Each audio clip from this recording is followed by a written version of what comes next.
2022년 귀속 연말정산 원천징수 의무자 교육.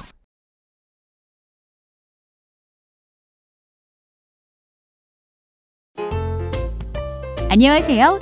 연말정산 실무자 교육에 오신 것을 환영합니다. 항상 성실하게 납세 의무를 이행해 주시는 원천징수 의무자 여러분께 진심으로 감사드립니다. 연말정산 업무는 소득세법에 따라 원천징수 의무를 지는 회사가 국세청을 대신하여 수행하는 것이며, 소속 근로자는 소득, 세액공제 신고서와 증명서류를 원천징수 의무자에게 제출하고 검토를 받아야 합니다. 따라서 원천징수 의무자는 근로자가 제출한 공제 서류를 꼼꼼히 검토할 의무가 있으며, 검토를 소홀히 할 경우 원천징수 등 납부 지연 가산세를 부담할 수 있으니 세심한 주의가 필요합니다. 직원들이 잘 몰라서 또는 실수로 소득공제 및 세액공제를 잘못 받는 일이 없도록 국세청 홈페이지에 등재된 연말정산 안내자료 등을 확인하도록 안내하여 주시기 바랍니다. 국세청에서는 연말정산 과다공제 분석 프로그램을 통해 소득공제 및 세액공제 신고 내용이 적정한지 전수조사를 실시하고 있습니다. 근로자가 홈택스 서비스에 로그인하여 매년 연말정산 분석 결과를 확인하실 수 있도록 연말정산 과다공제 안내 서비스를 제공하고 있습니다. 이 동영상 교육을 보시고 올해도 연말정산을 잘 마무리하시기 바랍니다.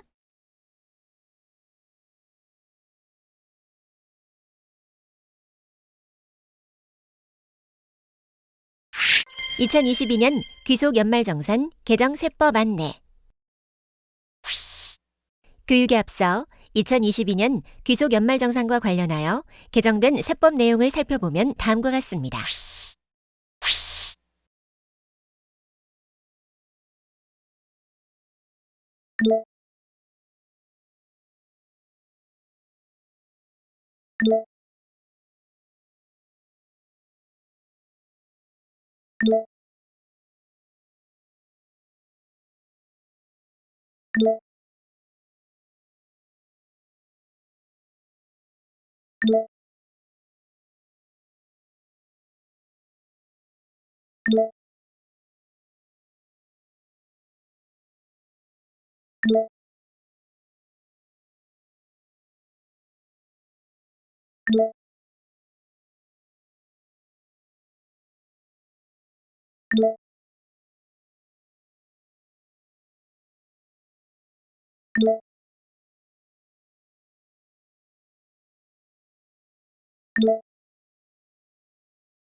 챕터 1. 연말정산 세액계산 절차. 연말정산 시 세액이 어떻게 계산되는지 그 과정을 하나씩 살펴보겠습니다. 우선 연간 근로소득에서 비과세 소득을 뺀 총급여액을 기준으로 근로소득 공제 금액을 계산하게 됩니다. 근로소득 공제 금액은 보시는 바와 같습니다. 총급여액에서 근로소득 공제를 빼면 근로소득 금액이 나오게 됩니다. 여기에 인적공제, 연금보험료 공제, 특별소득공제, 그 밖에 소득공제를 빼고 소득공제 종합한도 초과액을 더하면 과세표준이 됩니다. 과세표준에서 기본세율을 곱하면 산출세액이 계산됩니다.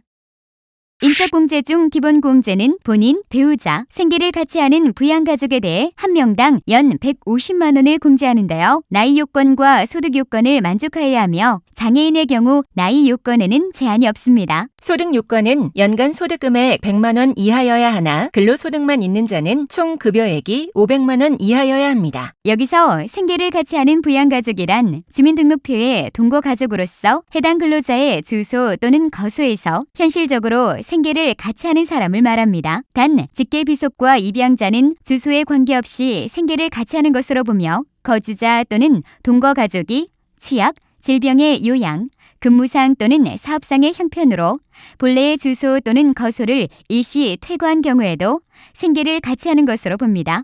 그리고 근로자의 부양가족 중 근로자의 직계존속이 주거의 형편에 따라 별거하고 있는 경우에도 생계를 같이 하는 것으로 봅니다. 여기서 주거의 형편에 따라 별거하고 있는 경우란 거주자가 결혼으로 인한 분가 또는 취업 등으로 인하여 직계존속과 주민등록표상 동일한 주소에서 생계를 함께하고 있지 아니하나 직계존속이 독립된 생계 능력이 없어 당의 거주자가 실제로 부양하고 있는 경우를 말합니다. 공제 대상 배우자, 부양가족, 장애인 또는 경로 우대자에 해당하는지 여부의 판정은 해당 과세기간의 종료일인 12월 31일 현재의 상황에 따르며 단 과세기간 종료일 전에 사망한 사람 또는 장애가 치유된 사람에 대해서는 사망일 전날 또는 치유일 전날의 상황에 따릅니다. 인적 공제 중 추가 공제는 기본 공제 대상자가 다음에 해당하는 경우 추가 공제됩니다. 70세 이상의 경우 경로 우대로 100만 원, 장애인의 경우 200만 원, 부양 가족이 있거나 기혼인 여성 근로자인 경우 50만 원의 부녀자 공제가 적용되며 배우자가 없는 자로서 만 20세 이하 부양 자녀가 있는 경우 100만 원의 한부모 공제가 추가로 적용됩니다. 다만 부녀자 공제와 한부모 공제는 중복하여 적용되지 않고 혜택이 더 큰 한부모 공제만을 적용합니다. 추가 공제 중 장애인에 대해 설명드리겠습니다. 소득공제가 가능한 장애인은 첫 번째, 장애인 복지법에 의한 장애인 및 장애아동 복지지원법에 따른 장애아동 중 같은 법 제21조 제1항에 따른 발달 재활 서비스를 지원받고 있는 사람과 두 번째, 국가유공자 등 예우 및 지원에 관한 법률에 의한 상이자 및 이와 유사한 자로서 근로능력이 없는 자. 세 번째, 항시 치료를 요하는 중증 환자를 말합니다. 여기서 항시 치료를 요하는 중증 환자라 함은 지병에 의해 평상시 치료를 요하고 취약 또는 취업이 곤란한 상태에 있는 자를 말합니다. 장애인 공제 시 제출할 서류는 장애인 복지법에 의한 장애인과 국가유공자 등 예우 및 지원에 관한 법률에 의한 상이자 등의 경우 해당 증명서 또는 장애인 등록증 사본 등 장애 사실을 증명하는 서류를 원천 징수 의무자에게 제출하면 되고 항시 치료를 요하는 중증 환자는 의료기관에서 발행하는 장애인 증명서를 원천 징수 의무자에게 제출하여야 소득공제가 가능합니다. 연금보험료 공제는 국민연금보험료, 공무원 연금, 사립학교 교직원 연금 등의 공적연금보험료에 본인 부담금 전액이 소득공제됩니다. 특별소득공제는 보험료 공제, 주택자금 공제, 기부금 이월분이 있는데요. 우선 보험료 공제의 경우 국민건강보험료, 고용보험료, 노인장기요양보험료 전액이 공제됩니다. 주택자금 공제는 주택 임차 차입금 원리금 상환액 공제와 장기주택 저당 차입금 이자 상환액 공제가 있습니다. 첫 번째로 주택 임차 차입금 원리금 상환액 공제는 과세기간 종료일 현재 무주택 세대의 세대주인 근로자와 세대주가 주택 관련 공제를 받지 아니한 경우에 세대 구성원 중 근로자가 국민주택 규모의 주택을 임차하기 위하여 입주일과 전입일 중 빠른 날 전후 3개월 이내 금융기관으로부터 차입한 주택 임차 자금을 당해 금융기관이 임대인의 계좌로 직접 입금하는 경우와 총 급여액이 5천만 원 이하인 근로자가 입주일과 전입일 중 빠른 날 전후 1개월 이내에 대부업을 영위하지 않는 거주자에게 이자율 1.2% 이상으로 하여 차입한 임차 차입금인 경우 원리금 상환액의 40%를 근로소득 금액에서 공제합니다. 단, 주택마련저축 소득공제액을 합하여 400만 원 한도로 소득공제가 가능합니다. 신청 서류는 주민등록등본과 주택자금 상환 등 증명서 등을 연말정산 시 회사에 제출해야 합니다. 거주자 간 주택 임차 차입금 원리금 상환액 공제를 신청하는 경우 위의 신청 서류 외에 근로소득 지급 명세서상 월세액, 거주자 간 주택 임차 차입금 원리금 상환액 소득 세액 공제 명세서를 별도로 첨부하여 제출하여야 합니다. 두 번째로 장기주택 저당 차입금 이자 상환액 공제는 주택을 소유하지 아니하거나 1주택을 소유한 세대의 세대주와 세대주가 주택 임차 차입금 원리금 상환액, 주택 마련 저축, 장기주택 저당 차입금 이자 상환액 공제를 받지 아니한 경우에 세대 구성원 중 근로소득자가 2014년부터 2018년까지는 주택 규모와 상관없이 취득 당시 주택의 기준 시가가 4억 원 이하, 2019년부터 기준 시가 5억 원 이하인 주택을 취득하기 위해 그 주택의 저당권을 설정하고 금융회사 등에서 차입한 장기주택 저당 차입금의 이자를 지급한 경우 해당 과세기간에 지급한 이자 상환액은 근로소득 금액에서 공제합니다. 공제 가능한 장기주택 저당 차입금은 첫째, 주택 소유권 이전 등기 또는 보존 등기일로부터 3월 이내에 차입할 것. 둘째, 장기주택 저당 차입금의 채무자가 해당 저당권이 설정된 주택의 소유자여야 합니다.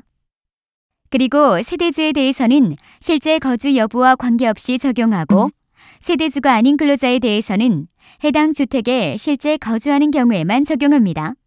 그리고 세대 구성원이 보유한 주택을 포함하여 과세기간 종료일 현재 2주택 이상을 보유하는 경우에는 이자 상환액 공제를 받으실 수 없습니다. 장기주택 저당 차입금 이자 상환액 공제의 경우 공제 요건이 까다로우므로 좀 더 구체적으로 설명드리겠습니다. 장기주택 저당 차입금 이자 상환액 검토표를 보시면 세대주와 세대원의 공제 요건에 차이가 있음을 알 수 있습니다. 필히 공제 요건을 보시고 공제가 되는지 여부에 대해서 확인을 해봐야 합니다. 2013년 12월 31일 이전에는 1주택을 소유하고 있는 근로자가 그 주택을 양도하기 전에 다른 주택을 취득하여 일시적으로 2주택 소유자가 되었으나 당해 과세기간에 종전주택을 양도하여 과세기간 종료일 현재 1주택 소유자가 된 경우에도 취득 시점에 무주택 요건을 충족하지 않아 장기주택 저당 차입금 이자 상환액 소득공제를 적용받을 수 없었으나 2014년 1월 1일 이후 차입하는 차입금부터는 1주택을 소유한 근로자가 해당 과세기간에 다른 주택을 취득하더라도 과세기간 종료일 현재 기준으로 1주택인 경우 신주택에 대해 공제가 가능하도록 세법이 개정되었습니다. 취득 당시 부부 공동명의 주택을 담보로 배우자 명의로 차입한 후 장기주택 저당 차입금의 차입자 명의를 근로자인 세대주 명의로 변경한 경우에는 소득공제 대상 장기주택 저당 차입금에 해당하지 아니합니다. 다른 경우로는 부부 공동 소유주택이 있는 거주자가 배우자가 차입한 장기주택 저당 차입금을 주택소유권 이전 등기일로부터 3개월 이내에 본인 명의로 당해 주택의 저당권을 설정하고 차입한 상환기간 15년 이상의 신규 차입금으로 기존의 배우자 명의 차입금을 상환하는 경우 당해 신규 차입금은 장기주택 저당 차입금 공제 대상에 해당합니다. 그러나 주택소유권 이전 등기일로부터 3월이 지난 이후에 차입한 경우는 공제받을 수 없습니다. 장기주택 저당 차입금이 있는 근로자가 차입금의 상환기간 중 차입금의 잔액을 일시에 상환하여 당해 연도에는 동차입금이 법정 요건을 충족하지 못하는 경우 당해 연도에 지급한 당해 차입금의 이자 상환액에 대하여는 소득공제를 적용받을 수 없습니다.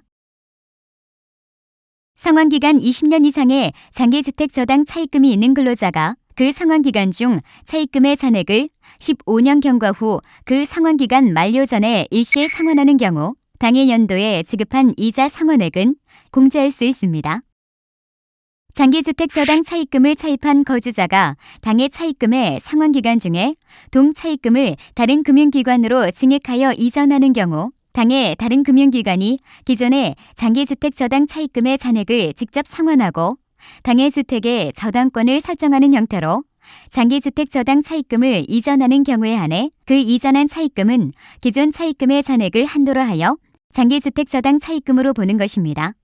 이전한 사례를 살펴보시면 이자 상환액 연간 합계액이 900만 원이고 기존 차입금 1억 원에서 신규로 차입한 금액이 1억 2천만 원일 경우 소득공제 대상액은 900만 원에 기존 차입금을 신규 차입금액으로 나눈 금액을 곱한 값인 750만 원이 됩니다.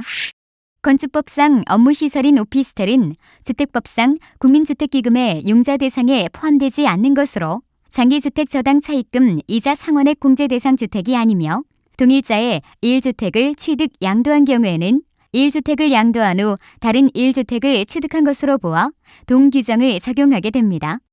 특별소득공제 중 2013년에 지출한 기부금이 해당 과세기간으로 이월된 2월 기부금은 특별세액공제가 아닌 특별소득공제로 적용받습니다. 2000년 12월 31일 이전 가입한 개인연금저축소득공제는 연 72만 원 한도로 불이익금액의 40%를 공제합니다.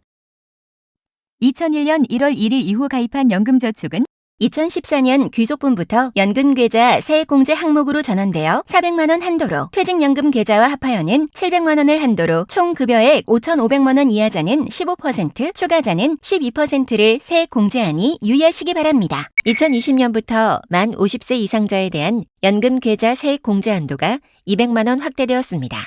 주택마련저축공제는 청약저축, 주택청약종합저축 등 납입금액의 40%를 연 96만 원 한도로 공제가 가능합니다. 신용카드 소득공제는 근로자 및 근로자의 기본공제 대상인 배우자, 배우자의 직계존속을 포함한 직계존비속이 재화나 용역을 제공받고 지급한 신용카드 등 사용금액의 연간 합계액이 해당 과세연도의 총 급여액의 25%를 초과하는 경우 그 초과 금액 중 15에서 80%에 해당하는 금액 및 2022년 신용카드 등 사용 금액 중 2021년 대비 5%를 초과하여 증가한 금액과 2022년 전통시장 사용 금액 중 2021년 대비 5%를 초과하여 증가한 금액의 합계액의 20%에 해당하는 금액이 공제 대상입니다. 공제 한도는 총 급여가 7천만 원 이하인 자의 경우 총 급여액의 20%와 300만 원 중 적은 금액을 한도로 하며 총급여 7천만 원 이상 1억 2천만 원 이하인 자는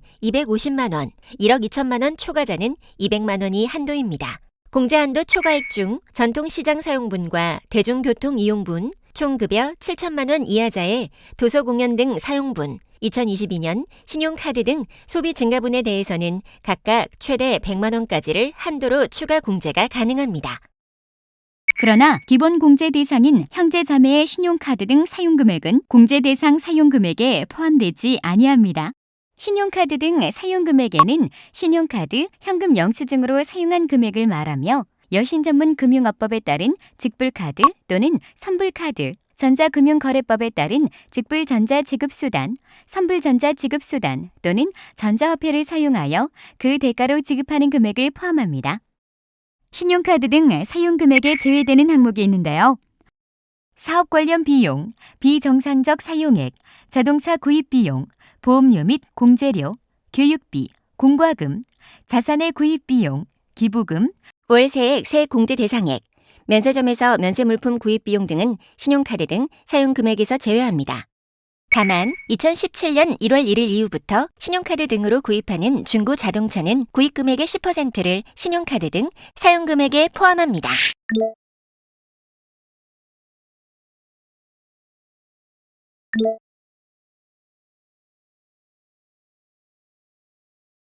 장기집합투자증권저축 소득공제는 2015년까지 가입한 경우 가입일부터 10년 동안 해당 과세기간의 저축 납입액 40%를 연 240만 원 한도로 공제받을 수 있습니다.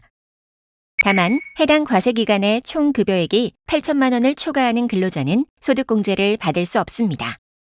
청년형 장기집합투자증권저축 소득공제는 만 19세 이상 34세 이하로서 총급여 5천만 원 또는 종합소득금액 3,800만 원 이하인 거주자가 2023년까지 계약기간 3년 이상 5년 이하인 청년형 장기집합투자증권저축에 가입한 경우 계약기간 동안 해당 과세기간의 저축 납입액 40%를 연 240만 원 한도로 공제받을 수 있습니다. 다만 해당 과세기간의 총 급여액이 8천만 원 또는 종합소득금액 6,700만 원을 초과하는 근로자는 소득공제를 받을 수 없습니다. 근로소득자가 연말정산 시 특별소득공제 및 그 밖의 소득공제 금액의 합계액이 연 2,500만 원을 초과하는 경우 그 초과하는 금액은 소득공제를 받을 수 없고 과세표준에 합산하여야 합니다. 이는 고소득자에 대한 과도한 소득공제 적용을 배제하기 위한 것입니다. 근로소득 금액에서 인적공제, 연금보험료 공제, 특별소득공제, 그 밖에 소득공제를 빼고 소득공제 종합한도 초과액을 더하면 과세 표준이 되며 이에 기본 세율을 적용하면 산출세액을 계산할 수 있습니다. 근로계약 체결일 현재 연령이 15세 이상, 34세 이하인 청년, 60세 이상인 사람, 장애인 및 경력 단절 여성이 일정 요건을 갖춘 중소기업체에 2023년 12월 31일까지 취업, 경력 단절 여성은 동종업종 중소기업체에 재취업하는 경우 그 중소기업체로부터 받는 근로소득으로서 취업, 재취업일부터 3년, 청년 5년이 되는 날이 속하는 달까지 발생한 소득에 대해서는 소득세의 100분의 70, 청년 100분의 90에 상당하는 세액을 150만 원 한도로 감면받을 수 있습니다. 감면을 받기 위해서는 근로자가 원천징수 의무자에게 중소기업 취업자 소득세 감면 신청서를 제출하여야 하고, 원천징수 의무자는 관할 세무서에 중소기업 취업자 소득세 감면 대상 명세서를 제출하여야 합니다. 단, 퇴직한 근로자는 주소지 관할 세무서장에게 감면 신청할 수 있습니다. 청년으로서 병역을 이행한 후 1년 이내에 병역 이행 전에 근로를 제공한 중소기업체에 복직하는 경우에는 복직한 날부터 2년이 되는 날까지, 그 복직한 날이 최초 취업일부터 5년이 지나지 아니한 경우에는 최초 취업일부터 7년이 되는 날까지 감면받을 수 있습니다. 여기에 또다시 세액공제가 가능한데요. 근로소득 세액공제는 일정 총급여액 기준으로 74만 원, 66만 원, 50만 원을 한도로 산출세액 130만 원 이하분 55%, 산출세액 130만 원 초과분 30% 공제가 됩니다. 자녀세액 공제는 기본 공제 대상 부양가족 중 7세 이상 자녀, 입양자, 위탁 아동이 있는 경우 1명은 15만 원, 2명은 30만 원, 3명 이상은 30만 원에 2명을 초과하는 1명당 30만 원을 합한 금액을 종합소득 산출세액에서 공제하고, 22년도 중에 출생 입양자가 있는 경우 첫째는 30만 원, 둘째는 50만 원, 셋째 이상은 70만 원을 공제합니다. 연금계좌 세액공제는 본인이 불입한 퇴직연금과 연금저축 납입액을 합하여 연 700만 원 한도, 연금저축 납입액은 연 400만 원을 한도로 계산한 공제 대상 금액의 12%를 종합소득 산출세액에서 공제하며 총 급여액이 5,500만 원 이하인 근로자는 15%를 공제합니다. 2020년부터 만 50세 이상자에 대한 연금계좌 세액 공제 한도가 200만 원 확대되어 총 급여 1억 2천만 원 이하 50세 이상자는 본인이 불입한 퇴직연금과 연금저축 납입액을 합하여 연 900만 원까지 공제가 가능합니다.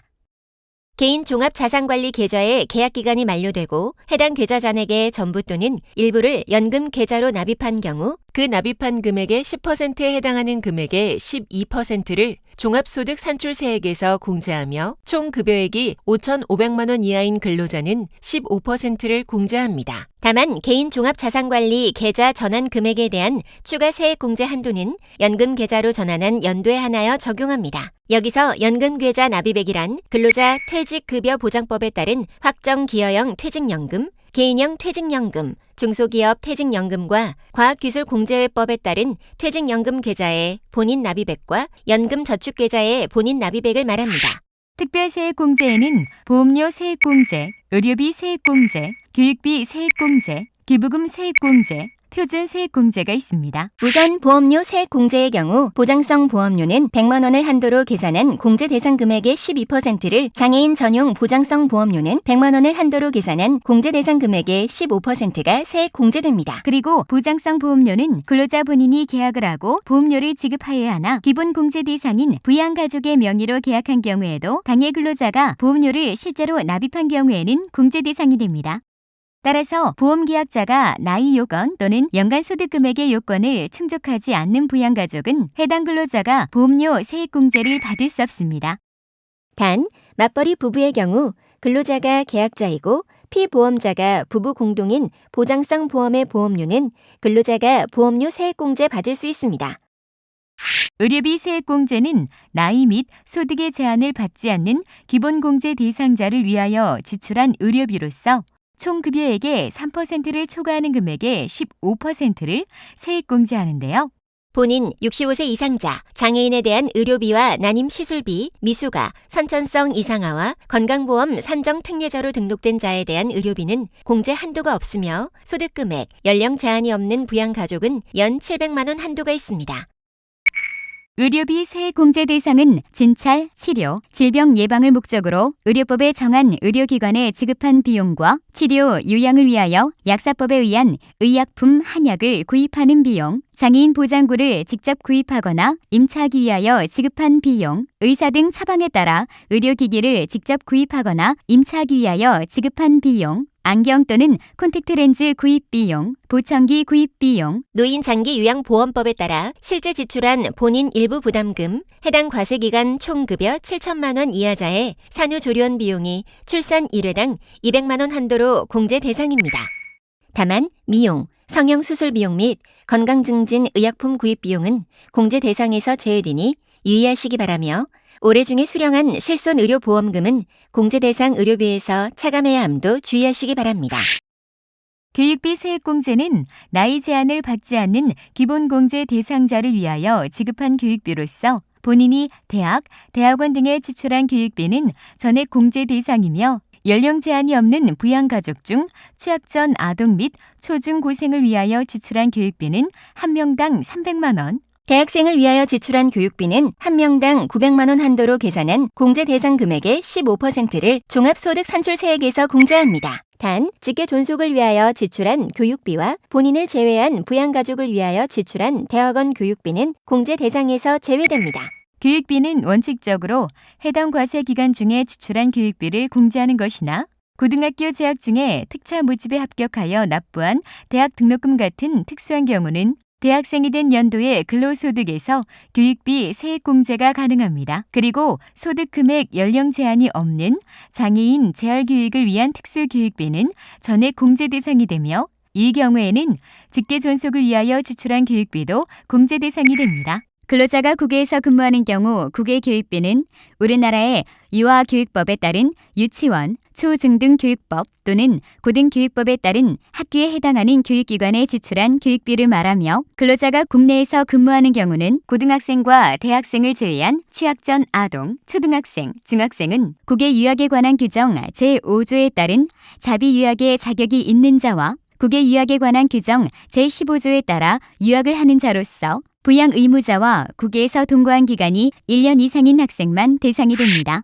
기부금은 유형에 따라 정치자금 기부금, 법정 기부금, 우리사주조합 기부금, 지정 기부금으로 구분되는데요. 정치자금 기부금은 근로소득 금액 한도 내에서 10만 원 이하분은 110분의 100을 세액 공제하고 10만 원에서 3천만 원까지는 15%를 3천만 원 초과분은 25%를 세액 공제합니다. 법정 기부금은 근로소득 금액에서 정치자금 기부금을 뺀 금액 한도 내에서 세액 공제 대상 금액을 계산하고 우리사주 조합 기부금은 근로소득 금액에서 정치자금 기부금과 법정 기부금을 뺀 후 30%를 적용한 금액, 종교단체 외의 지정 기부금은 근로소득 금액에서 정치자금 기부금 및 법정 기부금, 우리사주 조합 기부금을 뺀 후 30%를 적용한 금액, 종교단체의 지정 기부금은 근로소득 금액에서 정치자금 기부금 및 법정 기부금, 우리사주 조합 기부금을 뺀 후 10%를 적용한 금액이 세액 공제 대상 금액 한도가 됩니다.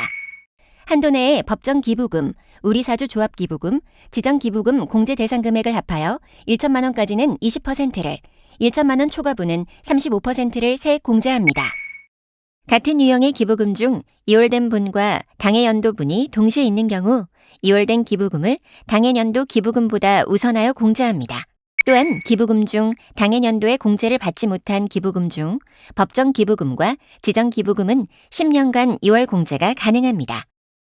기부금 세액 공제의 기부금 유형별 공제 한도 및 세액 공제액을 계산한 간단한 사례를 보시겠습니다.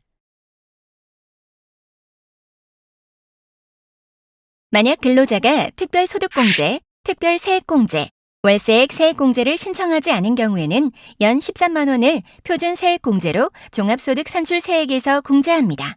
기타 세액공제에는 납세조합 세액공제, 주택차입금 이자 상환액 세액공제, 외국납부 세액공제, 월세 세액공제가 있습니다. 납세조합 세액공제는 종합소득산출세액의 5%를 조합원 1인당 연간 100만 원을 한도로 적용하며 주택자금 차입금 이자 세액 공제는 1995년 11월 1일부터 1997년 12월 31일 취득한 주택자금 차입금에 대한 이자 상환액의 30%가 공제됩니다. 외국납부세액공제는 외국납부세액을 종합소득산출세액에서 공제하게 됩니다. 월세액 세액공제는 과세기간 종료일 현재 주택을 소유하지 아니한 세대의 세대주로서 해당 과세기간 총 급여액이 7천만 원 이하인 근로자가 국민주택 규모의 주택 등을 임차하기 위하여 지급하는 월세액 중 연 750만 원을 한도로 15%, 총 급여 5,500만 원 이하자는 월세액의 17%가 종합소득산출세액에서 공제됩니다.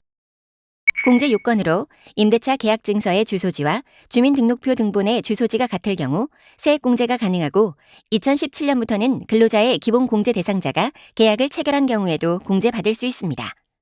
부양가족이 없는 단독 세대주나 세대주가 주택 관련 공제를 받지 않는 경우에 임대차 계약을 세대원인 근로자가 한 경우 세대원도 공제가 가능하니 이 점 유의하시어 필요한 제출 서류를 잘 챙겨두시길 바라겠습니다. 신청 서류는 주민등록표 등본, 임대차 계약증서 사본, 현금 영수증, 계좌이체 영수증, 무통장 입금증 등 주택 임대인에게 월세액을 지급하였음을 증명하는 서류가 필요합니다. 근로자가 월세액 세액공제를 신청하는 경우 위의 신청 서류 외에 근로소득 지급 명세서상 월세액, 거주자 간 주택 임차 차입금, 원리금 상환액, 소득 세액공제 명세서를 별도로 첨부하여 제출하여야 합니다. 아니, 계속 공제만 되고 그럼 최종적인 세액은 언제 나오나요? 이제 설명드리도록 하겠습니다. 결정세액은 산출세액에서 세액 감면, 세액 공제를 빼면 결정세액이 되고요. 결정세액에서 현재 근무지인 주 근무지의 기납부세액과 종 근무지의 결정세액의 합계액을 빼면 차감 징수세액이 나오게 됩니다. 여기에서 결정세액이 기납부세액보다 클 경우 차익을 납부하게 되며 반대의 경우로 결정세액이 기납부세액보다 적을 경우 차익을 환급받게 됩니다.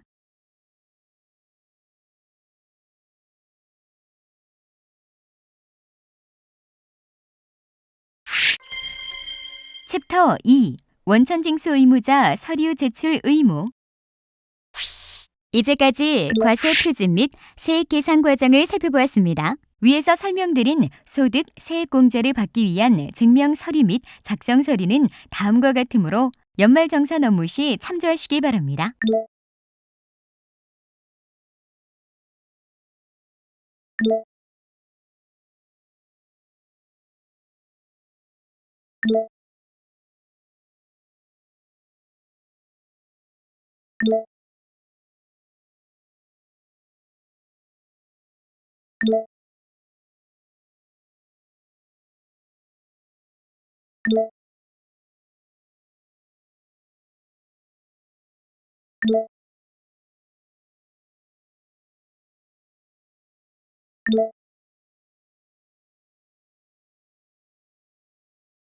근로자의 연말정산이 끝난 후 지급 명세서 작성, 원천세 신고, 환급 신청 등 일련의 절차가 남아있는데요. 그 내용에 대해 설명드리겠습니다. 이게 연말정산이 끝난 후에 신고할 서류로군요. 네, 그렇습니다. 또한 연말정산 후 원천징수 이행상황 신고서와 근로소득 지급 명세서를 함께 3월 10일까지 제출하셔야 합니다.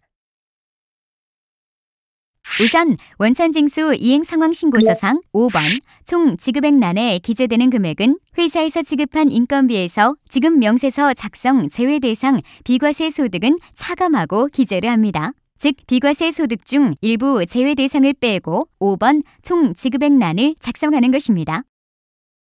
지급 명세서 작성이 제외되는 주요 비과세 소득은 다음과 같습니다.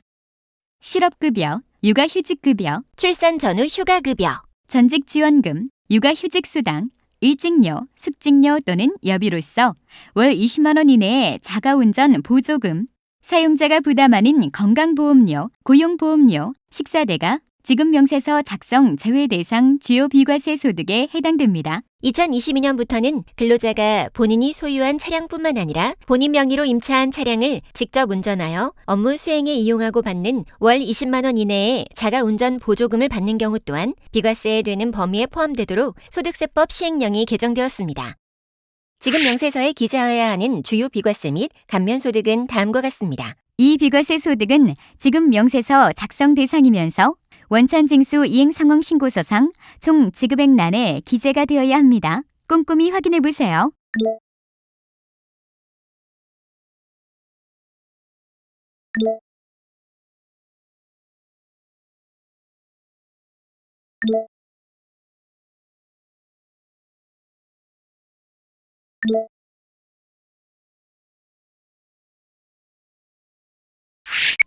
회사에서 연말정산한 결과 환급할 세액은 먼저 2월 이후의 급여에 대한 원천징수 세액과 조정 환급하고 근로자에게 제때 환급금을 지급하기 어려운 경우 세무서에 환급 신청을 할 수 있습니다. 환급 신청 서류는 환급 신청서인 원천징수 이행상황 신고서, 원천징수 세액 환급 신청서와 첨부 서류인 원천징수 세액 환급 신청서 부표, 기납부세액 명세서, 전월 미환급세액 조정 명세서가 있습니다.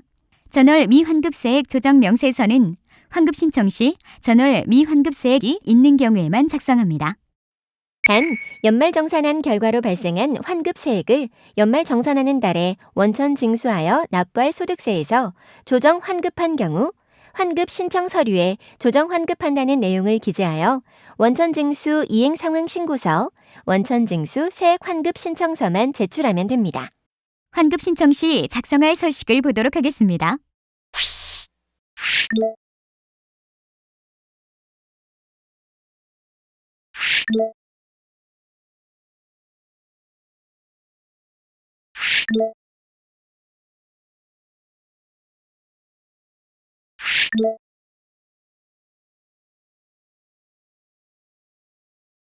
회사에서 연말정산 후 소속 직원이 부양가족 이중공제 등 과다공제로 인해 수정 신고해야 할 경우 수정 원천징수 이행상황 신고서와 과다공제를 받은 근로자의 근로소득 지급 명세서를 수정하여 제출하여야 합니다. 또한 과소 납부한 세액과 원천징수 납부 불성실 가산세를 납부하여야 합니다.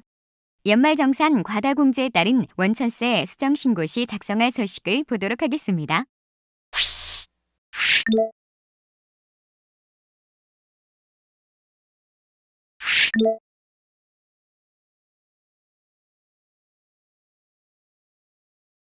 지금부터는 연말정산한 결과에 대하여 홈택스를 통하여 근로소득 지급 명세서 제출 및 원천세 전자 신고하는 방법을 설명드리겠습니다. 근로소득 지급 명세서 제출과 원천세 전자 신고는 3월 10일까지 하여야 합니다. 우선 서면이나 전산 매체로 직접 제출하던 근로소득 지급 명세서를 세무서에 방문하지 않고 홈택스를 통해 전자 제출하는 방법에 대해 설명드리겠습니다. 전자 제출 방법에는 직접 작성 제출 방식과 변환 제출 방식이 있습니다.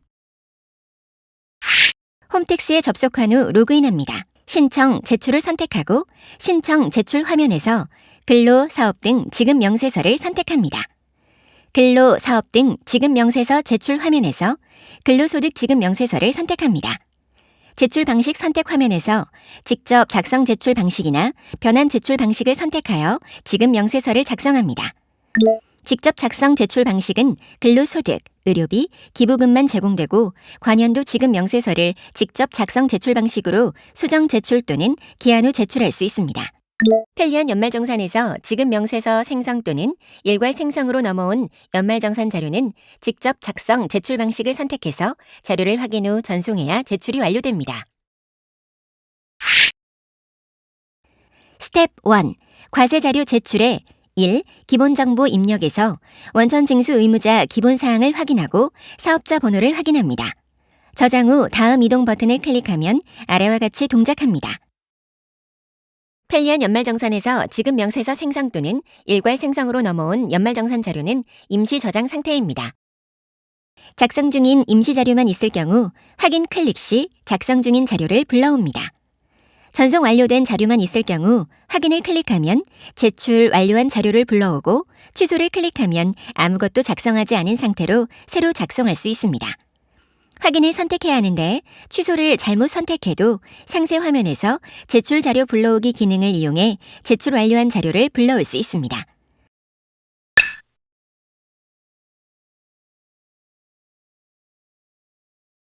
작성 중인 임시 자료와 전송, 제출 완료된 자료가 둘 다 있을 경우 제출 완료한 자료와 작성 중인 자료가 있을 때 위에 메시지 창이 뜨고 확인 버튼 클릭 시 다음 화면 하단에 작성 중인 자료를 불러옵니다. 상세 화면에 제출 자료 불러오기 기능을 이용해서 제출 완료한 자료를 추가할 수 있습니다. 편리한 연말정산에서 지급 명세서 생성 또는 일괄 생성으로 보낸 자료는 작성 중인 자료 상태입니다. 편리한 연말정산 자료와 제출 완료한 자료를 합쳐서 제출해야 한다면 반드시 상세 화면에 제출 자료 불러오기 기능을 이용해 제출 완료한 자료를 추가해야 합니다.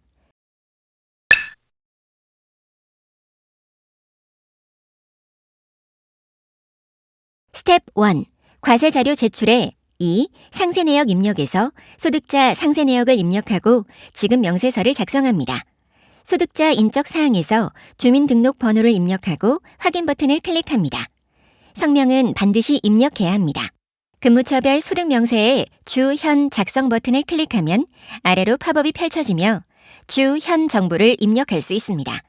급여 등 주, 현 근무처 정보를 입력하고 등록하기를 클릭합니다. 소득, 세액 공제 명세에 설정된 본인의 정보를 확인합니다. 본인의 공제 금액을 입력하고 등록하기를 클릭하면 하단에 본인 정보가 등록됩니다. 부양 가족이 있을 경우 본인 정보를 입력한 것처럼 소득자와 관계에서 부양 가족과의 관계를 선택하고 인적 공제 항목에서 공제 항목을 선택합니다. 부양 가족의 신용카드나 의료비 등을 국세청 자료와 기타 자료에 입력하고 등록하기 버튼을 클릭합니다. 전년도 부양가족 불러오기를 클릭하면 부양가족 주민번호를 새로 입력할 필요 없이 전년도에 작성한 부양가족 리스트를 불러와서 수정할 수 있습니다. 공제받을 수 있는 소득공제 대상 금액과 세액공제 대상 금액을 입력하고 계산하기를 클릭하면 공제세액이 자동 계산되어 입력됩니다. 입력된 공제세액과 결정세액을 확인하고 입력 완료를 클릭하면 작성 목록에 소득자가 추가됩니다. 작성 목록의 소득자를 더블 클릭하면 입력된 자료가 상단 화면에 다시 나타나고 수정이 가능합니다. 해당 사업장의 소득자를 모두 입력한 후 과세자료 작성 완료를 클릭합니다. 스텝 1. 과세자료 제출에 3. 과세자료 제출에서 제출할 지급 명세서에 제출자료 요약 정보를 확인하고 미리 보기를 클릭하여 소득자 자료를 최종 점검한 후 제출하기를 클릭하여 제출합니다. 미리 보기를 클릭하면 지급 명세서 미리 보기에서 소득자별 자료가 나타납니다. 제출하기를 클릭하지 않으면 자료가 제출되지 않습니다. 지급 명세서가 정상적으로 제출되면 접수 결과를 알려주는 접수증이 화면에 자동 팝업으로 보입니다. 인쇄하기 버튼 클릭 시 접수증 인쇄가 가능합니다.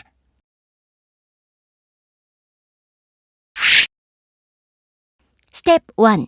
과세자료 제출에 2. 상세 내역 입력에 입력 현황 조회에서는 원천징수 이행 상황 신고에 필요한 근로소득 지급명세서 제출, 입력 현황, 집계 정보를 확인할 수 있습니다. 의료비 지급명세서 제출 대상자 명단을 클릭하면 작성된 근로소득자 명단에서 의료비 지급명세서를 작성해야 하는 소득자의 명단을 조회할 수 있습니다. 제출 현황 인쇄하기는 근로소득 지급명세서 제출, 입력 현황 화면 내용을 인쇄합니다. 소득자별 인쇄와 소득자별 내려받기는 소득자별 지급명세서 요약 내용을 제공합니다. 단, 근로소득자 수가 3,000건을 초과하는 경우 3,000건씩 나눠서 인쇄해야 합니다. 스텝 1. 과세자료 제출에 2. 상세 내역 입력에 제출자료 불러오기는 직접 작성 제출 방식이나 변환 제출 방식으로 제출 완료된 자료를 다시 불러올 수 있습니다.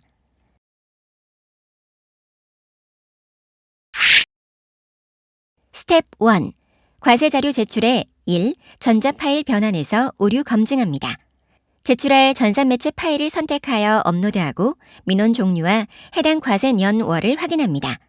근로소득, 의료비, 기부금은 관연도 지급명세서를 변환 제출 방식으로 수정, 기한 후 제출이 가능합니다. 단, 관연도 지급명세서 파일을 업로드한 후 해당 과세년월을 다시 설정합니다. 파일 형식 검증을 진행하고 검증 결과 확인을 클릭합니다. 형식 검증이 오류 없이 끝나면 오류 납세자 수가 0이 됩니다. 0이 아닐 경우 숫자를 클릭하고 해당 오류를 확인합니다. 오류가 없으면 내용 검증 대상 납세자 수를 확인하고 내용 검증하기를 클릭합니다. 내용 검증 오류가 없으면 오류 납세자 수와 확인 납세자 수가 0이 됩니다. 0이 아닐 경우 오류 납세자 수와 확인 납세자 수의 숫자를 클릭하고 해당 오류를 확인합니다. 내용 검증 오류가 없다면 정상 납세자 수의 숫자를 클릭해서 2. 변환 결과 조회에 정상 자료 탭으로 이동해서 제출한 파일의 상세 항목, 제출 요약 및 소득자 리스트를 확인하거나 인쇄할 수 있습니다. 전자파일 제출 이동을 클릭하면 지급 명세서를 제출하기 위한 3. 전자파일 제출 화면으로 바로 이동합니다. 스텝 1. 과세자료 제출에 2. 변환 결과 조회에서 형식 검증과 내용 검증의 오류 상세 내용 및 오류 없는 정상 자료일 경우 소득자별 요약 정보를 상세하게 볼 수 있습니다. 형식 검증 오류와 내용 검증 오류가 1,000건이 넘으면 1,000건이 넘는 오류 내용은 오류 검증 내역 리스트에 보이지 않습니다. 오류 납세자 수. 제출이 불가능한 오류로 지급 명세서를 제출할 수 없습니다. 오류 납세자 수 클릭 시 2. 변환 결과 조회의 내용 검증 오류 탭 화면으로 이동합니다. 확인 납세자 수. 경고성 오류로 제출은 가능하지만 확인해야 할 오류입니다. 확인 납세자 수 클릭 시 2. 변환 결과 조회에 확인 납세자 자료 탭 화면으로 이동합니다. 정상 자료 탭의 자료는 제출 자료의 확인을 위한 용도입니다. 제출된 상태가 아니기 때문에 반드시 하단에 다음을 클릭해서 3. 전자 파일 제출로 이동한 후 제출해야 합니다. 스텝 1. 과세 자료 제출에 3. 전자 파일 제출에서 제출할 지급 명세서에 제출 의약 정보를 확인하고 전자 파일 제출하기를 클릭하여 제출합니다. 지급 명세서가 정상적으로 제출되면 접수 결과를 알려주는 과세 자료 제출 접수증 화면이 자동 팝업으로 보입니다. 한 파일에 원천 징수 의무자의 수가 여러 건일 때 제출 내용이 정상적으로 제출된 원천 징수 의무자 목록이 나타납니다. 인쇄하기 클릭 시 접수증 인쇄가 가능합니다. 스텝 2. 제출 내역의 과세자료 제출 목록에서 제출 연호를 설정하고 조회하기 버튼을 클릭하면 제출자가 제출한 제출 내역을 확인할 수 있습니다. 제출 내역의 접수증에 보기를 클릭하면 접수증을 다시 볼 수 있습니다.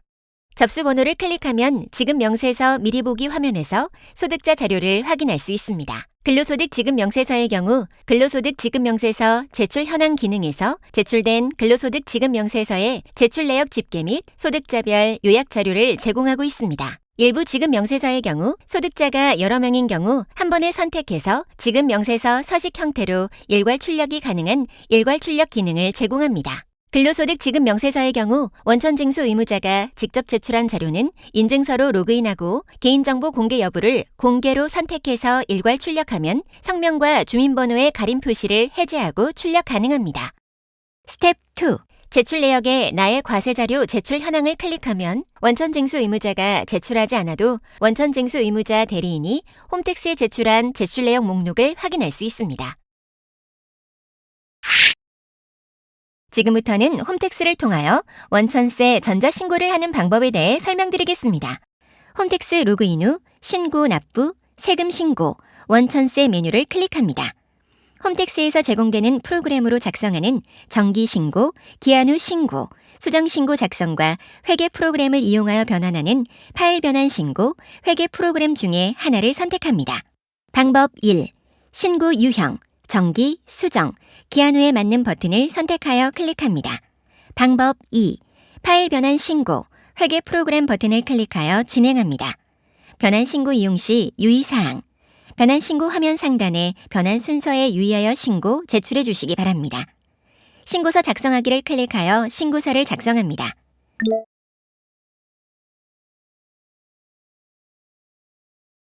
1. 기본사항.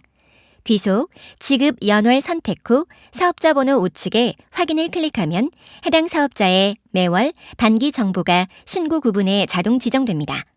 신고하려는 소득 종류를 모두 선택하면 다음 화면에서 세액을 입력할 수 있습니다. 2. 원천 징수 내역 및 납부 세액. 지방소득세는 국세가 아닌 지방세로 원천세 신고서에 작성하지 않습니다.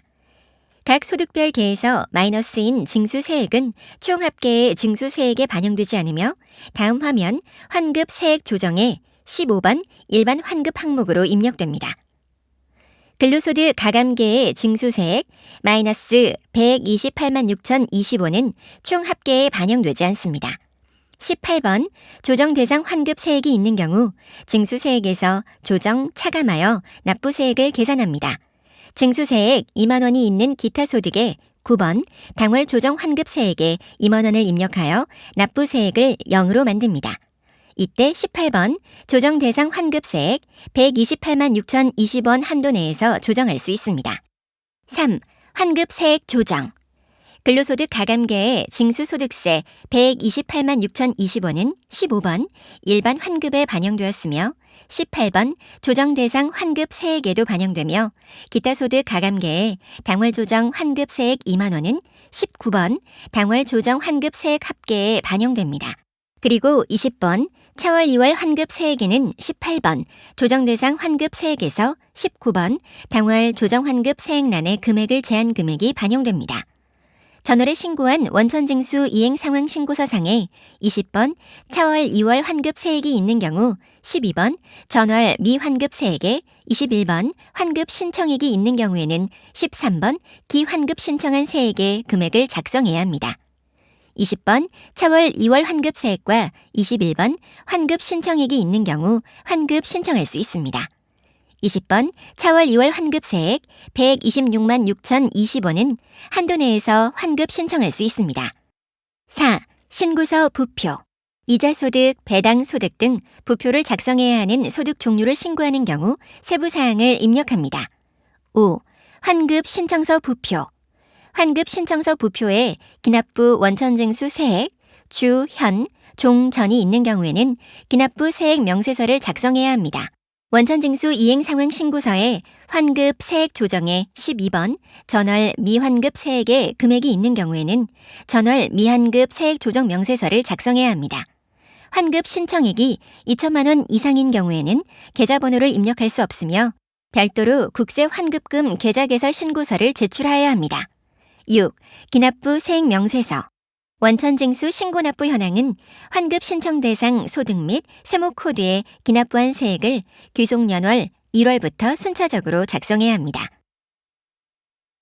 지급 명세서 기납부 세액 현황은 환급이 발생한 소득자들을 개인별, 소득별, 근무지별로 각각 작성해야 합니다. 원천징수 신고 납부 현황의 징수세액 소득세 등의 합계 금액과 지급 명세서 기납부 세액 현황의 주, 현, 근무지, 소득세 등의 합계 금액이 차이가 있는 경우 기납부 세액 차이 조정 현황에 차이 나는 사유를 선택 및 작성해야 합니다. 7. 전월 미환급 세액 조정 명세서 환급 신청 시 전월 미환급 세액 내역은 미환급 세액이 최초에 발생한 신고서의 내용을 작성해야 합니다. 환급 신청 시 환급 세액 조정 현황은 미환급 세액이 최초에 발생한 이후에 환급금 발생 내용 및 조정 사항을 신고서의 귀속연월, 지급연월별로 각각 작성해야 합니다. 현재 작성 중인 신고서에 12번 전월 미환급 세액의 금액과 전월 미환급 세액 조정 명세서에 10번 차월 2월 환급 세액은 동일해야 합니다. 모든 내용 입력 후 환급받을 은행, 계좌번호 작성 후에 환급 신청서 부표 화면에 신고서 작성 완료를 클릭하면 신고서의 오류 여부를 검사합니다. 오류가 있을 경우 팝업창에 정정해야 할 오류 항목이 안내되므로 안내에 따라 정정해 주시기 바랍니다. 정상 신고서일 경우 팝업창이 아닌 신고 내용 요약 화면이 나오므로 신고 내용을 확인하시어 제출해 주시기 바랍니다.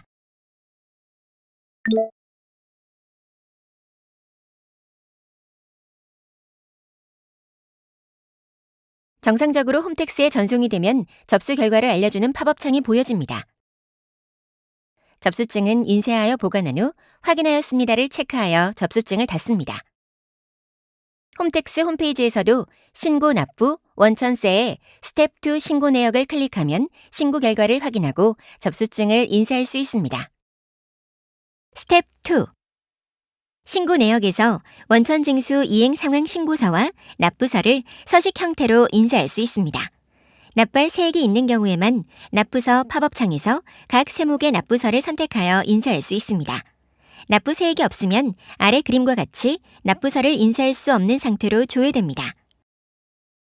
지방소득세 납부서는 홈택스 홈페이지 하단의 자료실에서 번호로 61을 검색해 보시거나 또는 제목 더하기 내용으로 지방소득세 특별징수 납부서 및 영수필 통지서라고 검색하신 후 다운받으실 수 있습니다. 스텝 2.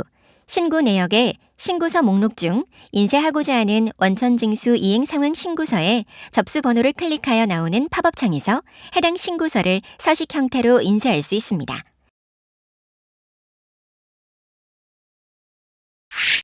챕터 3. 소득 세액공제. 이것만은 주의하자.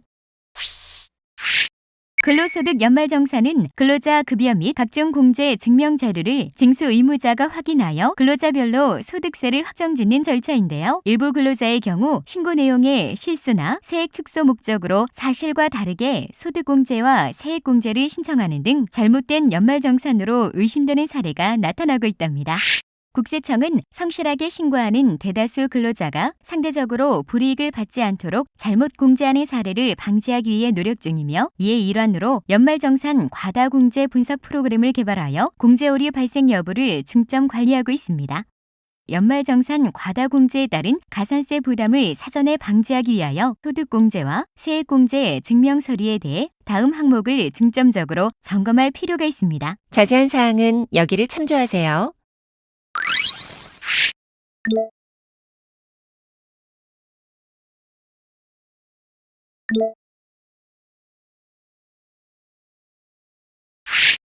연말정산 과다공제 분석 프로그램이요?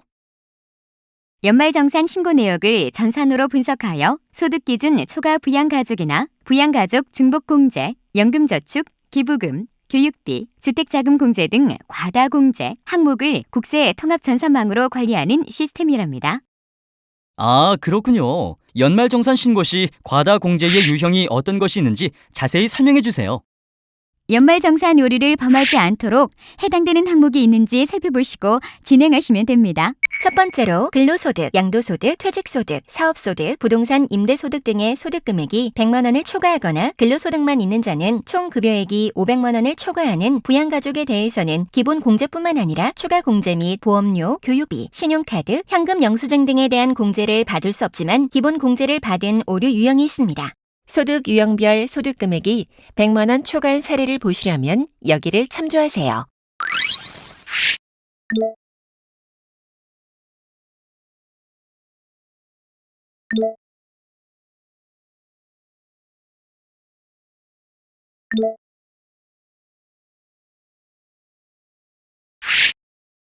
그렇군요. 저도 우리 가족부터 과다공제가 없는지 살펴봐야겠어요. 두 번째로 맞벌이 부부가 자녀를 중복으로 기본 공제한다든지 형제자매가 부모님을 중복으로 부양가족으로 공제한다든지 직전 연도에 사망한 부양가족 또는 해외 이주한 부양가족을 공제하는 유형도 있고요. 세 번째로 72만 원을 한도로 불입금액의 40%가 공제되는 개인연금저축을 연금저축으로 잘못 공제하는 경우도 있습니다. 이때 부양가족인 배우자 명의로 불입한 연금저축을 근로자 본인이 공제받는 경우도 있습니다. 그리고 연금저축을 중도 해지하는 경우 해지 연도에 연금저축액을 공제하는 경우도 있습니다. 네 번째로 기본 공제 대상자가 아닌 부양가족을 위해 지출한 보험료를 공제하는 보험료 과다 공제 유형이 있습니다. 다섯 번째로 맞벌이 부부가 자녀의 교육비를 중복 또는 분할하여 공제하거나 장학금에 해당하는 금액을 포함하여 교육비를 공제하는 유형이 있습니다. 또한 부양가족의 국내 또는 국외 대학원의 교육비를 공제하는 경우와 사내 근로복지기금에서 지급받은 학자금에 대해 교육비를 공제하는 경우도 있습니다. 네, 그렇군요. 여섯 번째로 형제자매가 같이 부모님을 부양하는 경우 형제자매 중 한 명만 부모님에 대한 의료비 공제가 가능함에도 형제자매가 부모님의 의료비를 나누어 공제하거나 간병비를 공제하는 경우 상해보험 등 보험회사에서 수령한 보험금으로 지출한 의료비를 공제하는 유형이 있습니다. 일곱 번째로 2주택 이상 보유한 근로자가 주택마련저축 불입액을 공제하는 유형, 배우자 명의로 된 주택에 대해 장기주택 저당 차입금 이자 상환액 공제하는 유형, 주택을 보유한 근로자나 세대원인 근로자가 주택 임차 차입금 원리금 상환액 공제하는 유형, 보유주택 판정 시 세대원 보유주택을 합산하지 아니하고 주택자금 공제 등을 받는 유형이 있습니다. 여덟 번째로 기본 공제 대상이 아닌 배우자, 직계 존 비속 및 형제자매 등의 명의로 지출한 기부금을 공제한다든지 허위 또는 과다하게 작성된 기부금 영수증을 이용하여 공제한다든지 적격 기부금 영수증 발급단체가 아닌 곳으로부터 받은 기부금 영수증으로 공제를 받는 유형도 있고요. 아홉 번째로 공제 대상에서 제외되는 부양가족 및 형제자매가 사용한 신용카드를 포함하여 공제하거나 연간 소득금액 합계액 100만 원을 초과하거나 근로소득만 있는 자는 총 급여액 500만 원을 초과한 배우자 명의의 가족카드 사용금액을 공제하는 경우 근로제공 기간이 아닌 기간 동안 신용카드 등을 사용한 금액에 대해 공제를 받는 유형이 있습니다. 네, 공제 오류를 범하지 않도록 스스로 꼼꼼히 살펴보는 자세도 필요하겠어요. 그렇죠. 연말정산 시 잘못된 공제를 적용받으면 종합소득세 신고나 수정신고를 해야 하고 가산세도 추가로 납부해야 하는 등 여러 가지 불이익이 생길 수 있으니 최대한 정확하게 신고하는 것이 좋습니다. 예? 잘못된 공제 적용 시에는 불이익이 있다고요? 그러면요. 잘못된 소득 공제에 따른 사후 조치가 있을까요? 연말정산 시 소득공제와 세액공제를 실제와 다르게 신청하여 과다하게 공제를 받은 납세자는 과다공제로 인해 과소 납부한 세액과 더불어 가산세를 추가로 부담하게 됩니다. 우선 원천징수 의무자가 근로자의 과다 공제분을 수정 신고하는 경우 원천징수 의무자는 원천징수 등 납부 지연 가산세가 적용되고, 근로소득자가 수정 신고하는 경우 근로자는 납부 지연 가산세와 과소 신고 가산세가 적용됩니다. 가산세와 관련한 자세한 사항은 여기를 참조하세요.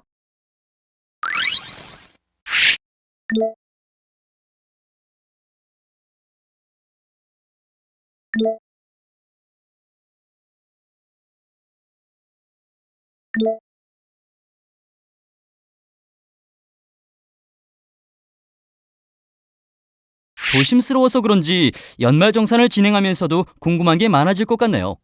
그럴 때마다 궁금증을 해결해 줄 수 있는 곳은 어디 없나요? 국세청에서 운영하는 연말정산 상담 서비스는 여기를 참고하세요.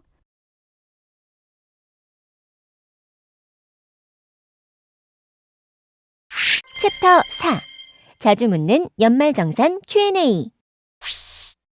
그럼 자주 묻는 연말정산에 대해 궁금한 점을 질문 주시면 제가 대답을 드리도록 하겠습니다. 알겠습니다. 근로소득 연말정산에 대해서 여쭤보겠습니다. 근로소득 연말정산. 계속 근로자의 근로소득 연말정산 시기는 언제인가요? 계속 근로자의 경우 소득을 지급한 해 다음해 2월분 급여를 지급하는 때에 연말정산을 해야 합니다. 중도퇴직자와 휴직자의 연말정산 시기 및 방법은? 중도퇴직자는 퇴직하는 달의 급여를 지급하는 때에 연말정산을 해야 합니다.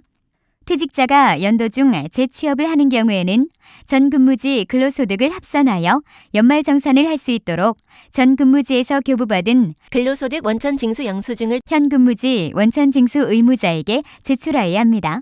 만일 전 근무지에서 2022년 중 퇴사자의 지급 명세서를 국세청에 제출하였다면 퇴사한 근로자가 직접 홈택스에서 전 근무지에 근로소득 원천징수 영수증을 조회하는 것이 가능합니다. 그리고 휴직자는 퇴직자가 아니므로 계속 근로자와 마찬가지로 다음해 2월에 연말정산을 하여야 합니다. 연말정산 시 소득세 공제를 일부 누락하였을 경우 추가로 공제받을 수 있나요? 종합소득 과세표준 확정 신고 또는 경정 청구를 통하여 추가로 공제가 가능합니다.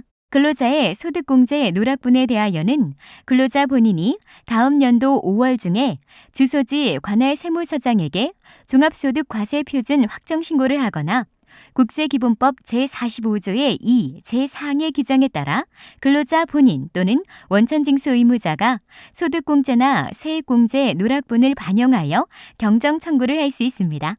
다만 경정 청구는 연말정산 세액을 납부하고 법정 기한 내에 지급 명세서를 제출한 경우에 하나여 5년 이내에 가능합니다. 기본공제. 연도 중에 결혼, 이혼, 사망한 배우자에 대해 배우자 공제가 가능한지요? 과세연도 중에 이혼한 배우자에 대하여는 배우자에 대한 기본공제를 받을 수 없습니다. 공제 대상 여부 판정 시기는 과세기간 종료일 현재입니다. 따라서 과세기간 중에 배우자와 이혼한 경우에는 과세기간 종료일 현재 배우자가 아니므로 배우자 공제를 받을 수 없습니다. 과세연도 중에 결혼을 한 경우에는 과세기간 종료일 현재 배우자에 해당하므로 배우자의 연간 소득금액 합계액이 100만 원 이하이거나 근로소득만 있는 자는 총 급여액 500만 원 이하인 경우에는 배우자 공제 대상이 됩니다. 배우자가 과세기간 중에 사망한 경우에도 소득금액 요건을 갖추면 배우자 공제를 적용받을 수 있습니다. 공제 대상 여부를 판정함에 있어 과세기간 중 사망자는 사망일 전일, 장애가 치유된 자는 치유일 전일의 상황에 의하여 판정합니다. 따로 살고 있는 부모님에 대해 기본 공제를 받을 수 있나요? 따로 살고 있는 부모님도 소득 및 연령 요건을 충족하고 근로자 본인이 실제로 부양하고 있으며 다른 형제 자매 등이 부양가족 공제를 받지 않은 경우에는 공제할 수 있습니다. 기본 공제 대상자란 주민등록표상 동거가족으로서 당해 거주자의 주소 또는 거소에서 현실적으로 생계를 같이 하는 부양가족을 말합니다. 다만 별거하고 있는 직계 존속을 실제로 부양하는 경우로서 만 60세 이상, 장애인의 경우에는 연령 제한 없는 연령 요건 및 연간 소득금액 합계액 100만 원 이하인 소득금액 요건을 모두 충족하고 다른 형제자매 등이 부양가족 공제를 받지 않은 경우에는 공제할 수 있습니다. 실제로 부양하는 경우가 뭐죠? 직계 존속을 실제로 부양하는 경우란 동직계 존속이 독립생계 능력이 없어 주로 당해 근로자의 소득에 의존하여 생활하는 경우를 말합니다. 추가 공제. 부양하고 있는 아버님이 장애인이면서 경로 우대자에 해당되면 장애인 추가 공제와 경로 우대자 추가 공제를 모두 받을 수 있는지요? 추가 공제는 기본 공제 대상자가 해당 사유에 해당하는 경우 해당 사유별로 공제하는 것이므로 기본 공제 대상자 1인이 장애인이면서 경로 우대자에 해당될 경우 기본 공제와 더불어 장애인 공제, 경로 우대자 공제가 모두 적용되는 것입니다. 암 환자의 경우 장애인 공제를 받을 수 있는지요? 암 환자라고 해서 무조건 장애인 공제 대상이 되는 것은 아니지만 항시 치료를 요하는 중증 환자로서 소득세법에서 정한 장애인 증명서를 첨부한 경우에는 장애인 공제를 받을 수 있습니다. 장애인 공제 대상이 되는 항시 치료를 요하는 중증 환자란 지병에 의해 평상시 치료를 요하고 취약, 취업이 곤란한 상태에 있는 자를 말하며 의료기관에서 항시 치료를 요하는 중증 환자임을 확인할 수 있는 장애인 증명서를 발급받아 제출하는 경우 장애인 공제를 적용받을 수 있습니다. 장애인 증명서를 의료기관에서 발급받는 때에는 담당 의사나 진단이 가능한 의사를 경유하여야 하고 발행자란에는 의료기관명과 직인 및 경유한 의사의 서명 또는 날인을 필요로 합니다. 보험료 세액공제. 장애인 전용 보장성 보험이란 장애인이 가입한 보장성 보험은 모두 해당하는지요? 장애인 전용 보장성 보험은 기본 공제 대상자 중 장애인을 피보험자 또는 수익자로 하는 보험으로 장애인 전용 보장성 보험은 보험계약 또는 보험료 납입 영수증에 장애인 전용 보험으로 표시된 것을 말합니다. 회사에서 근로자를 위해 대신 납부해준 보장성 보험료도 공제받을 수 있나요? 공제 대상 보험료를 사용자가 대신 지급하여 주는 경우에는 동보험료 상당액을 근로자의 급여액에 가산하여 근로소득으로 과세하며 해당 금액에 대하여는 보험료 공제를 적용받을 수 있습니다. 다만 근로소득에서 제외되는 단체 순수 보장성 보험료 등은 과세되는 급여에 포함되지 않으며 보험료 공제 대상에도 해당하지 않습니다. 부양가족 명의로 납부한 지역 국민건강보험료도 공제 가능한지요? 부양가족 명의로 납부한 지역 국민건강보험료는 보험료 공제 대상이 아닙니다. 2021년 12월분 보장성 보험료를 미납하여 2022년 1월에 납부한 경우 해당 보험료를 2021년에 공제받는지 2022년에 공제받는지요? 당해 연도에 납부한 보험료가 공제 대상이므로 실제로 납부한 연도인 2022년에 공제받아야 합니다. 맞벌이 부부의 경우 본인이 기본 공제를 받는 자녀를 피보험자로 하는 보장성 보험을 배우자가 계약하였다면 보장성 보험료 공제를 누가 받을 수 있는지요? 본인 및 배우자가 모두 보험료 공제를 받을 수 없습니다. 기본 공제 대상자를 피보험자로 하는 보험의 보험료를 근로자 본인이 지출한 경우에만 세액공제를 적용합니다. 의료비 세액공제. 장남이 부양가족 공제를 받고 있는 부모님의 수술비를 차남이 부담한 경우 차남이 의료비 공제를 받을 수 있는지요?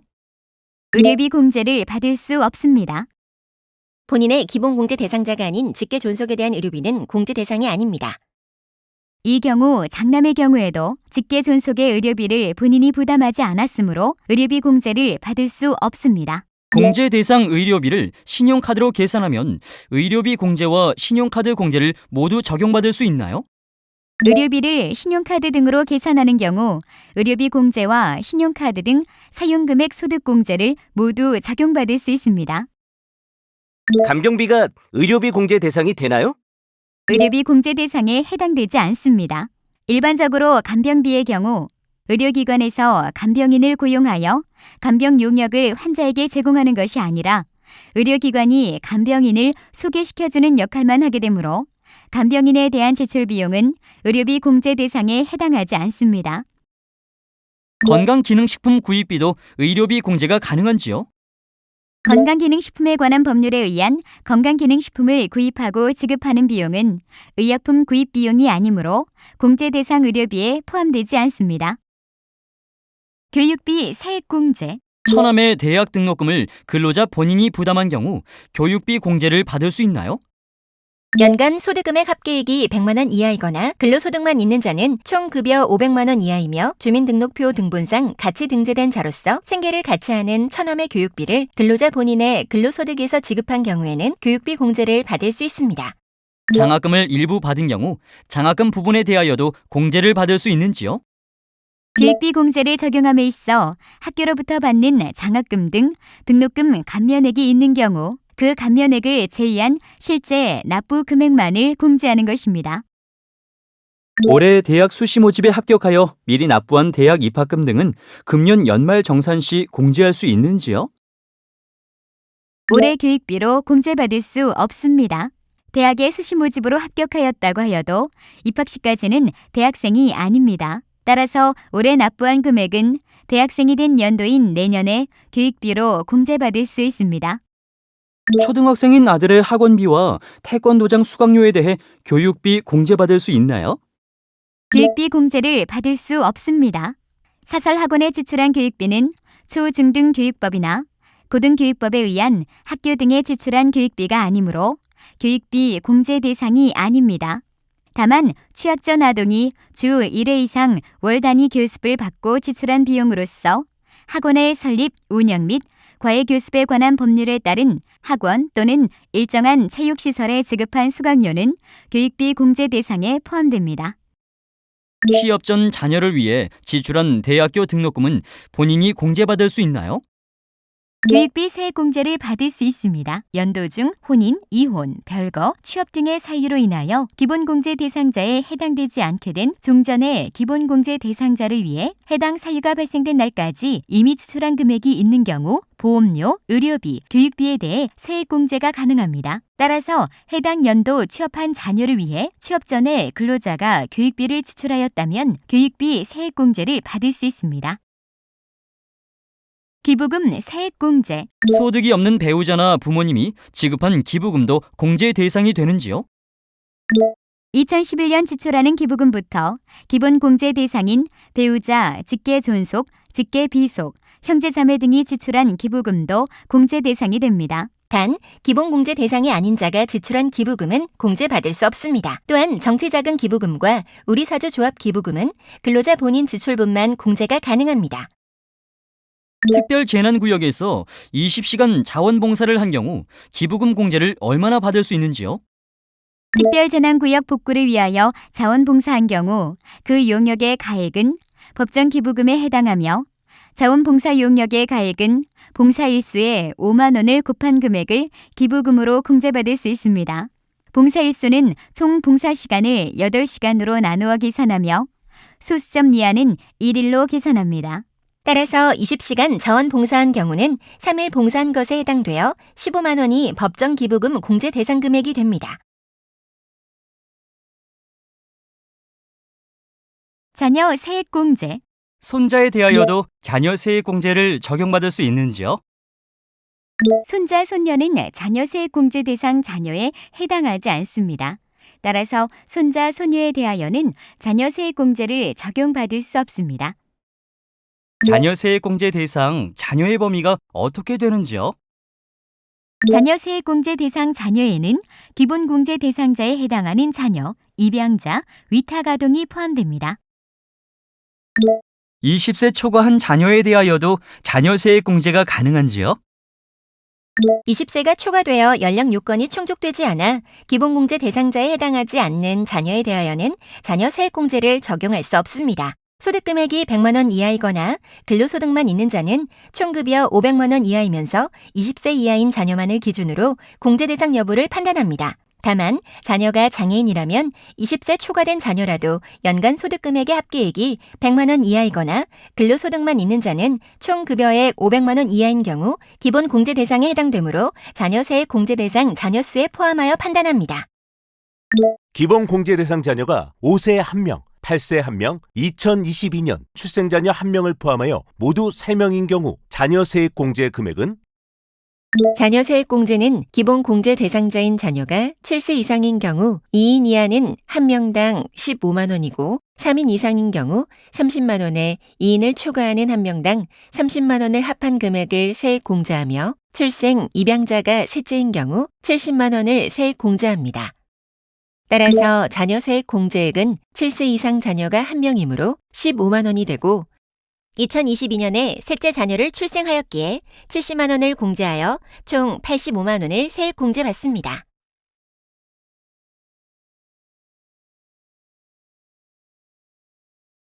신용카드 등 사용금액에 대한 소득공제.